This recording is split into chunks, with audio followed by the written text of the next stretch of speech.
Hey YouTube, Gear Driven 101 here. Got that last part to the perfect balance. Will a finger plate make a difference when balancing with a cone? Stay tuned and let's find out.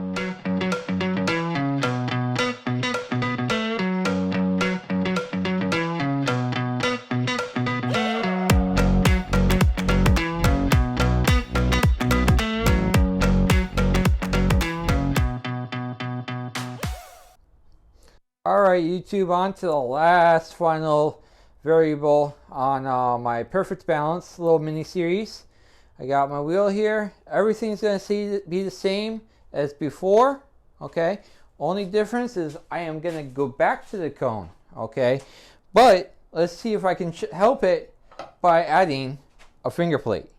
Okay, so let's see if a finger plate and the cone will give the same results as the precision collet. That way you have a choice of what way you want to go. So I'm going to get it set up and we'll get started.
Alright.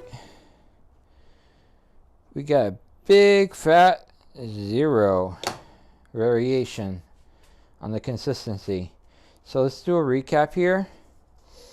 The numbers varied greatly. Here on the original it's just the cone.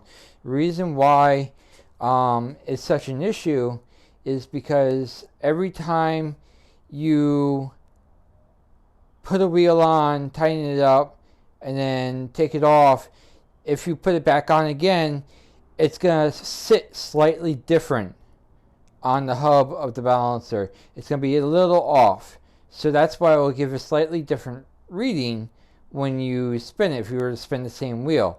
So, I mean, if you average these out, it's like 10.1 grams difference. Okay, that could be a quarter ounce is 7 grams, so you're talking possibly 0.5 ounces. Okay, up to 0.5, but that's quite a bit, you know. Then we moved to the collet. Perfect results. Okay. And then we moved to the finger plate and the cone, and perfect results. Now all the weights, so here's for the cone and the finger plate, they're all pretty close to the same spot. Okay, so you can see. So that says to me that it's pretty reliable. The only unreliability is how you mount it onto the balancer. And I believe on the first time I also added another weight to it, but I'm going to discard that. The whole point of this is to show if you want a consistent balancing job, you got to go with either precision cone or get a finger plate set. Hey, so I have a little bit of an edit here on my little mini series here. As you may have noticed, there was a sizable difference in the total weight used in my this final video compared to the first video I did on this series, and I wasn't quite sure to think what I should think about it. So I contacted the company that manufactures the finger plate, and I spoke to the person that specializes in, you know, balancing wheels and things like that with you know, whether it's cones, precision collets, or finger plates. And what he explained to me is the collet and the cone centers the wheel ideally from the back. Okay, the collet will do it much better as it's a much finer taper, so it has a better, you know, centering effect. And the finger plate will center it, you know, based off the face of the wheel, so it will be equal pressure across the whole hub, which will mimic the mounting of the wheel on the car. Now I went ahead and redid this with the collet and the finger plate, and I got the results back. I didn't want to, you know, make another video, so I just, you know, everything was done the same way. The weight was 30 grams on the inside and 50 grams on the outside, which was exactly the same as the collet. Now everything zeroed out. There was perfect repeatability. So it was the same results as the collet. Now again, if you only have the collet and it's a lug-centric wheel, you're not exactly guaranteed an accurate balance, but you know, just keep that in mind. So the combination of the collet and the finger plate is definitely the best way to go. But if I had to choose, I would go with the collet first, and you can always upgrade to the finger plates. So I hope you enjoyed this little series of mine. Please like and subscribe if you haven't, and I will catch you next time. Thanks, and have a great day.